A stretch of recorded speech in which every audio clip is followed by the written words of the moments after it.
quizá empezar, lo primero, por supuesto, empezar agradeciendo a la Oficina de Asuntos Públicos de la Comunidad Bahá'í la invitación, porque además es un lujo poder estar en un auditorio como este, cuando, algunas de las propuestas que planteamos, pues en muchas ocasiones están en los márgenes, digamos, del sistema, y no tenemos la oportunidad de hablar con asiduidad a un foro como este, que por otro lado, como decía, impone bastante, ¿no? Digamos que la ponencia va a girar, o mi ponencia va a girar fundamentalmente alrededor de los ejes que propone la economía solidaria como un eje de gobernanza centrado fundamentalmente en la economía, aunque ya veremos que, porque es imposible disociar lo económico de lo político y de lo social, pues están plenamente imbricadas unas cosas con las otras, y iremos saltando de una cosa a la otra. Y por otro lado, plantear también que es todo un reto el que nos ha puesto encima de la mesa Sergio, ¿no? Y que espero que la ponencia sirva y ayude a ir enfocando ese diálogo del que hablaba, ir poniendo cosas encima de la mesa que podamos discutir, entendiendo que, como decía Habermas, la preeminencia del discurso parte de los argumentos, sino de las relaciones de poder, ¿no? En primer lugar, yo creo que para enmarcar, para mí era importante hacer una breve presentación muy rápida y, por tanto, nada más que gruesa de cómo se configura la economía actual, para entender por qué necesitamos planteamientos económicos distintos que permitan ayudar a construir esa gobernanza global, ¿no? y local. En primer lugar, quizá el planteamiento inicial es que vivimos en un sistema sociopolítico donde las decisiones económicas son un eje fundamental de la decisión global en relación con la gobernanza, ¿no? Si nos paramos a mirar cuáles son los principios que gobiernan ese sistema económico que configura la sociedad actual y el marco de gobernanza global, podríamos ver, desde mi punto de vista, 5 ejes que son fundamentales, ¿vale? En primer lugar, desde las teorías clásicas de mediados del siglo XIX, los economistas plantean y construyen todo su conocimiento teórico alrededor de un principio, que es que los agentes se comportan, los comportamientos económicos de los agentes que forman parte de la sociedad se basan en principios que son racionales y que buscan el máximo beneficio guiados por su propio interés, ¿no? Es decir, de alguna manera estamos hablando, aunque no lo digan así los economistas clásicos, de una economía que está fundamentalmente guiada por el egoísmo, ¿no? O sea, el egoísmo como principio del comportamiento económico. En segundo lugar, y ahí el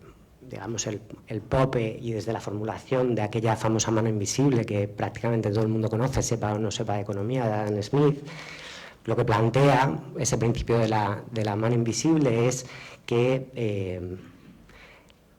las articulaciones de los intercambios económicos de bienes y servicios dentro de la economía se producen en el marco del mercado, ¿no? Y que el mercado además tiene capacidad para asignar de forma eficiente los recursos a aquellos lugares donde son necesarios y donde se puede extraer un mayor beneficio de ellos, digamos, ¿no? Un tercer principio que planteaba Sergio, que marca las relaciones sociales en gran medida, pero por supuesto en el marco de las relaciones económicas es indiscutible, tiene que ver con el planteamiento de que los agentes interactúan en competencia permanente y por tanto interactúan en relaciones de poder de unos con otros, obviando que si por un momento nos salimos de ese planteamiento económico y miramos a cómo funcionan los ecosistemas, y cuando hablo de ecosistemas no hablo solo de ecosistemas naturales, sino que hablo también de los ecosistemas sociales, la cooperación y la simbiosis son un elemento fundamental también de la construcción de sistemas que pueden permanecer en equilibrio, incluso pueden evolucionar hacia situaciones más positivas, ¿no? Digamos que estos 3 principios, que articulan toda la base del conocimiento teórico construido desde la academia clásica, digamos,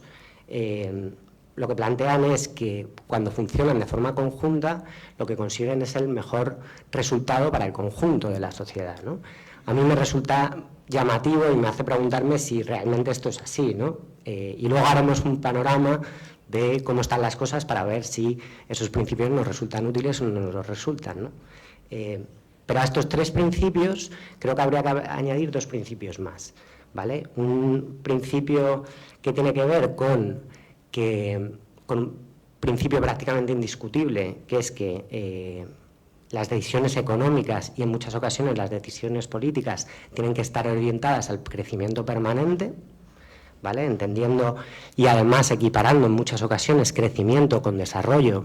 y con bienestar, ¿vale? Y luego veremos si realmente esto es así o no es así, por supuesto desde mi punto de vista, no desde un axioma. Y la consideración del trabajo y de los recursos naturales como un simple factor que está al servicio de la cadena productiva, ¿vale? Obviando que esos recursos en gran medida son inagotables y que de alguna manera están supeditados, son secundarios y están siempre supeditados a la producción, ¿no? Al capital, de alguna manera, ¿vale? Si partimos de ese corpus teórico que, por supuesto, ha sido desarrollado y en un diálogo también, ¿no?, entre corrientes de pensamiento dentro de la economía, pues entre keynesianos, poskeynesianos, neoclásicos, etcétera, son, digamos, y sobre todo desde la caída del muro de Berlín, donde, digamos, los planteamientos económicos marxistas desaparecen de la discusión académica, prácticamente principios indiscutibles, ¿vale? Bueno, si decíamos que de alguna manera los economistas plantean que con estos principios logramos los mejores resultados posibles, me parece que es importante hacer un panorama o ver cómo está la realidad y hacer un panorama para ver si realmente lo son o no lo son. Y en ese sentido me aparecen una serie de paradojas, digamos, dramáticas, o sea, llamarlas paradojas es una forma un poco quizá apropiada de llamarlas, en el sistema, ¿no? Por un lado, estamos hablando de un modelo que nos conduce a crisis económicas y financieras cíclicas, o sea, que estamos en una crisis económica y financiera, pero la gente se olvida de que esto es algo cíclico, o sea, que en los 90 tuvimos otra, que en los 80 tuvimos otra, y exceptuando, digamos, el periodo desde el final de la Segunda Guerra Mundial hasta los años 80 en Occidente, hablando de Occidente, de América del Norte y Europa, eso ha sido algo permanente, ¿vale? Y estas crisis económicas y empresariales económicas y financieras nacen en gran medida de la necesidad de las empresas de maximizar los beneficios empresariales en unas empresas que, por otro lado, hablar de democracia parece un oxímoron, entendiendo un oxímoron como 2 palabras que, digamos, como las finanzas éticas o, como decía algún amigo mío, como la inteligencia militar, ¿no? 2 palabras que cuando las pones una al lado de la otra son incompatibles entre sí, ¿no? Por otro lado, nos encontramos, y en relación con ese principio de la mano invisible de Adam Smith, con una economía de mercado que es incapaz de reequilibrarse por sí sola. Es decir, una economía en la que al final el Estado tiene que intervenir de una manera u otra para ser capaz de reequilibrar los desequilibrios que se están produciendo, ¿vale? Y esto lo vemos claramente con lo que ha ocurrido, digamos, con la crisis financiera actual, que ha obligado a los Estados en última instancia a intervenir para salvar a los bancos y evitar el colapso del sistema, ¿vale? Parece que esta es la única intervención que hizo, pero desde que Clinton planteó rompió la división que existía entre la banca comercial y la banca de inversión, de alguna manera hemos entrado, digamos, en un proceso de financiarización de la economía, ¿vale?, que ha desvinculado progresivamente la economía de la producción real, generando, bueno,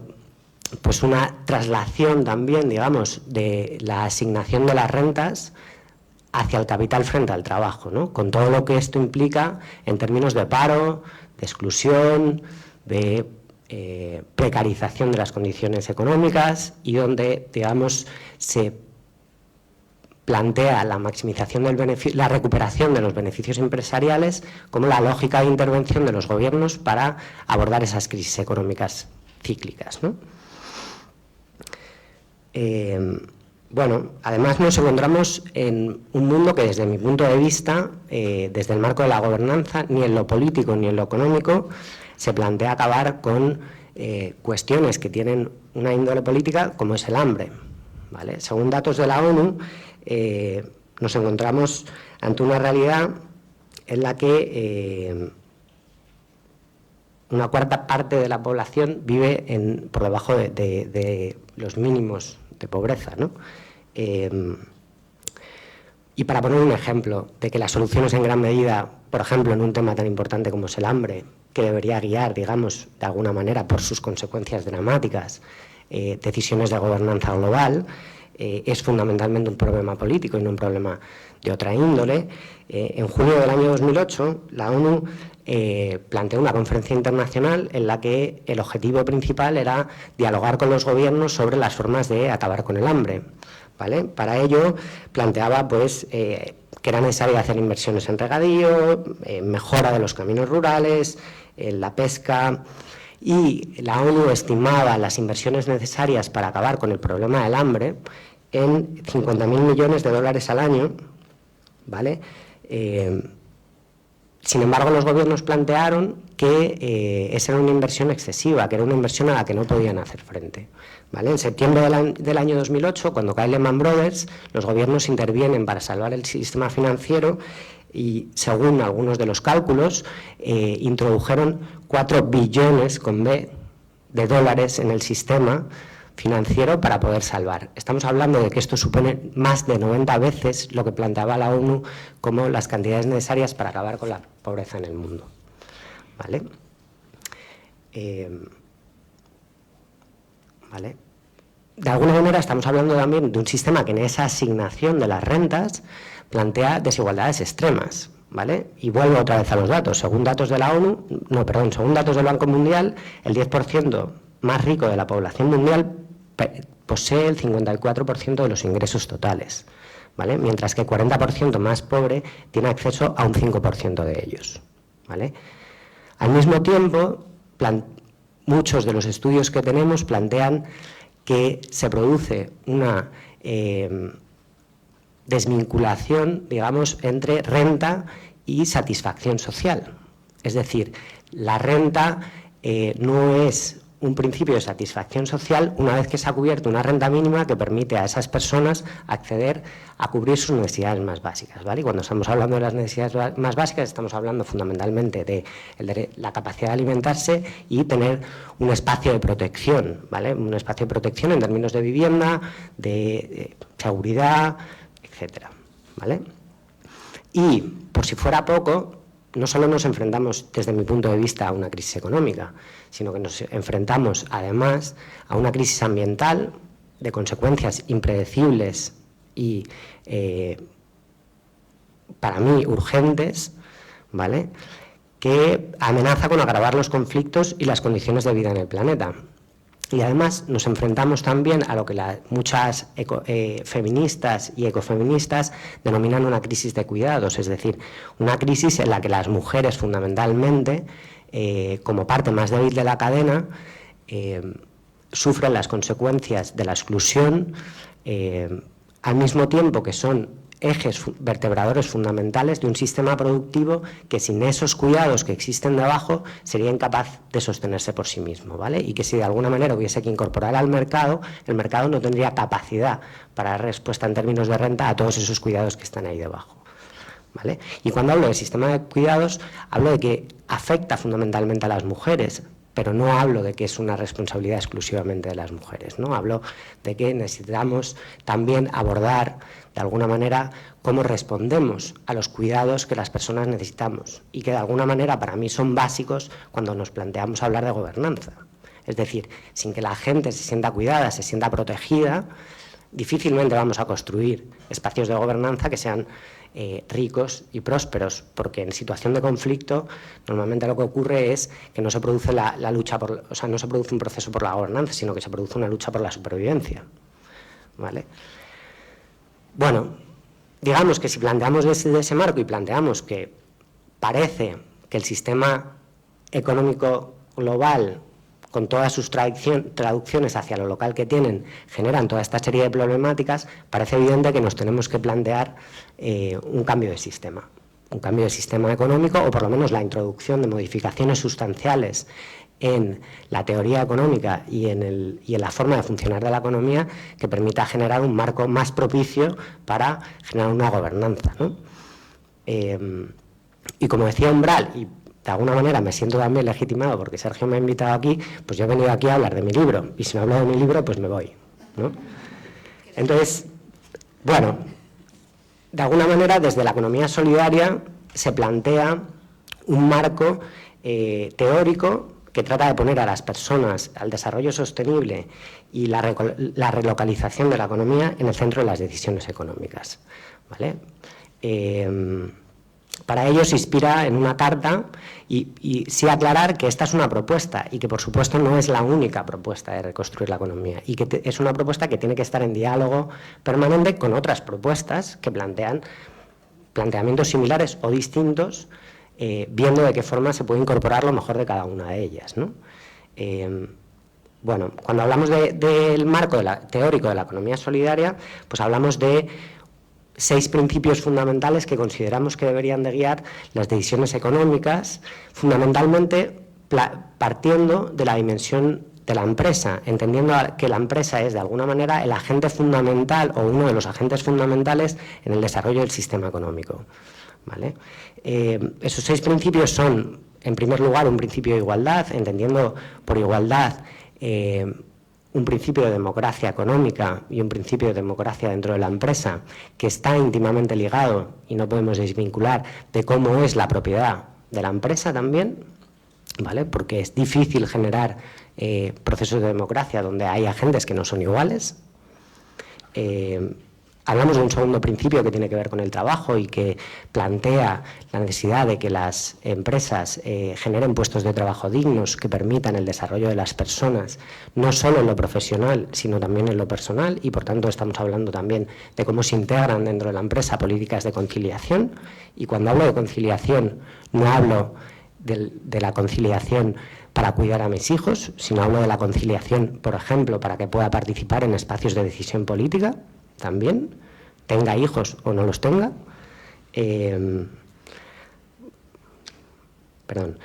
Hablamos de un tercer principio que tiene que ver con la sostenibilidad, entendiendo que dentro de la sostenibilidad y quizá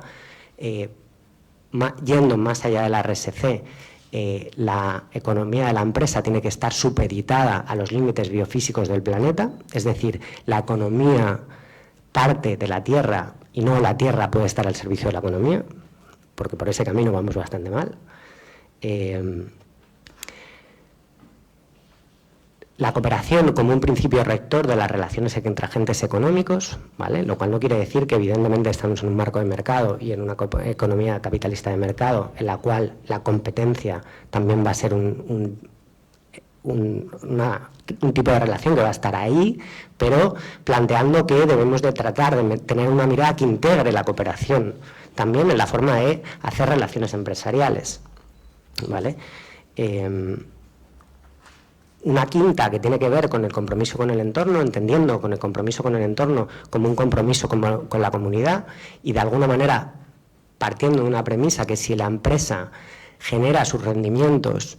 de una comunidad local que de alguna o de una comunidad local o global que de alguna manera le permite generar esas condiciones, de alguna manera la empresa tiene que devolver también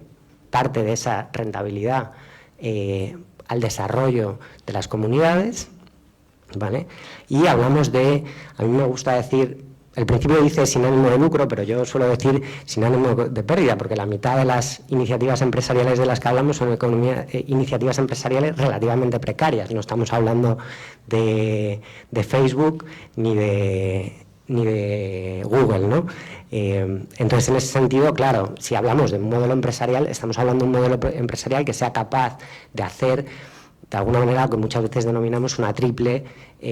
rentabilidad, una rentabilidad social, una rentabilidad medioambiental, pero también una rentabilidad económica, porque si no, nunca va a ser sostenible en el medio plazo. ¿vale? Pero me parece importante aclarar que no estamos hablando exclusivamente de un marco teórico, ¿vale? Sino que estamos hablando de un marco teórico que toma cuerpo en una red de iniciativas de tipo empresarial, de huertos urbanos, de tiendas de comercio justo, de circuitos cortos de comercialización, de sistemas de monedas complementarias, de proyectos que trabajan para recuperar el procomún, que de forma en mayor medida articulada o menos articulada, digamos, traducen a iniciativas en muchas ocasiones colectivas que construyen gobernanza fundamentalmente en lo local, todo ese corpus teórico que de alguna manera hablamos, ¿no? Y es un movimiento social que es, por un lado, reivindicativo, porque creo que también estamos en un tiempo en que lo reivindicativo es importante, en el que tenemos que reivindicar también el no perder determinados derechos que hemos ganado, con lo proactivo, es decir, con la idea de construir cosas que, si bien no sean la alternativa, permitan visualizar planteamientos alternativos que son viables y que generan beneficios para la comunidad, ¿vale? Entendiendo que muchas de las cosas, cuando hablamos de innovación social, también hablamos de cosas que parten de lo pequeñito y que se van integrando de alguna manera en lo global, ¿vale? Por tanto, hablamos de pequeñas iniciativas que están dispersas y que de alguna manera se tratan de articular en redes, en unas ocasiones con mayor éxito y en otras ocasiones con menor éxito, ¿vale? Bueno, digamos que este es el marco en lo global. Madre mía, me falta un montón, pero bueno, voy a ir un poco más deprisa. Vale, ¿cómo traducimos esto a la gestión interna, que de alguna manera hablaba Sergio, ¿no?, en el marco de la dimensión de la empresa? Bueno, yo creo que hay una parte fundamental, y me salto toda una parte de la presentación, que tiene que ver con que de alguna manera, cuáles son los principios y los valores que hay detrás de la gestión de la empresa. Y en ese sentido planteamos que dos de los factores fundamentales para plantear un modelo de gobernanza distinto en la empresa tienen que ver con la dimensión de la democracia dentro de la empresa y con cuáles son los espacios que existen para participar también dentro de la empresa, ¿vale? Desde mi punto de vista, podemos señalar que hay tres factores fundamentales para que esto se produzca, ¿vale? En primer lugar, es necesario que se generen condiciones que motiven la participación. Es decir, si no hay espacios para participar y yo no me siento representado en la estructura donde se toman las decisiones fundamentales de la empresa, voy a tener poca motivación para participar y, por tanto, la participación no va a ser efectiva porque, de alguna manera, no se producen los espacios necesarios para participar, ¿vale? En segundo lugar, nos planteamos que es necesario promover los mecanismos necesarios también para que esa participación pueda ser efectiva dentro de la empresa. Y cuando hablamos de cuáles son esos mecanismos para que se produzca la participación efectiva, por ejemplo, estamos hablando de que el acceso a la información fundamental para tomar las decisiones sea accesible a todas esas personas que tienen que estar implicadas en la toma de decisiones dentro de la empresa, ¿no? Pero también un espacio que facilite la conciliación, entre la vida profesional y la vida personal, ¿vale? Porque si no, al final lo que hago es una desafección, digamos, en relación con la posibilidad de participar dentro de la empresa, ¿vale? Y de alguna manera necesitamos articular cauces que permitan articular la participación de arriba abajo, pero también de abajo arriba. Creo que esto es algo que tenemos que aprender, por ejemplo, en relación con lo que hablamos de las iniciativas del 15M. Es decir, necesitamos ver y analizar cuáles son los cauces que podemos habilitar para que la participación también pueda llegar de abajo arriba y no exclusivamente de arriba abajo, ¿no? Y por último, necesitamos que la participación en la empresa realmente se viva dentro de la empresa como un valor añadido de la empresa. Es decir, que la participación también ayude a la empresa a generar valor añadido en términos económicos, pero también en términos, por ejemplo, de la implicación emocional que tienen los trabajadores con la empresa y cómo eso permite mejorar y profundizar en todos los conocimientos, en esa sociedad del conocimiento que planteaba Sergio, en los conocimientos que esas personas tienen puestas al servicio de la empresa de la mejor forma posible, ¿no? Y plantear la búsqueda de ese interés común, digamos, por encima de intereses personales que se pueden producir también, y luchas de poder que se producen siempre en el marco de la empresa, pero no solo en el marco de la empresa, sino en el marco de todas las relaciones humanas, desde las más básicas, que son las familiares, hasta las más globales, ¿no? Y simplemente apunto que desde este marco de la empresa necesitamos ser capaces de ir a un marco un poco más superior y nos tenemos que plantear cómo este marco de participación en la empresa, un minuto y termino, ¿vale?, puede intervenir en el mercado como el principal, digamos, sistema de articulación de la economía en lo local y en lo global. ¿Vale? Desde este planteamiento, para mí hay dos propuestas que engarzan en el marco de la economía solidaria que intentan o que están intentando trabajar en ese sentido. Por un lado, una propuesta que parte del marco de lo más global y de la que no voy a profundizar mucho porque probablemente habéis oído hablar en muchas ocasiones, como es el comercio justo, es decir, el planteamiento de un comercio internacional basado en unas reglas distintas donde de alguna manera tenemos en cuenta a las partes más débiles de la cadena para tratar de integrarlas en mejores condiciones laborales y de desarrollo de su trabajo, ¿vale? Y los mercados sociales, entendidas como redes que articulan a productores que con principios de democracia, de ecología, de solidaridad, ofrecen productos al mercado y consumidores con conciencia crítica que quieren, como decía la banca ética italiana, poner la economía, sus valores al servicio, o sea, su dinero al servicio de sus ideas, en una red que permita ir cubriendo cada vez más las necesidades fundamentales de las personas a través de una red que plantea esta articulación, ¿vale? Para eso me parece que es fundamental dotarnos de otras dos cuestiones suplementarias. Uno es el planteamiento de la recuperación de la moneda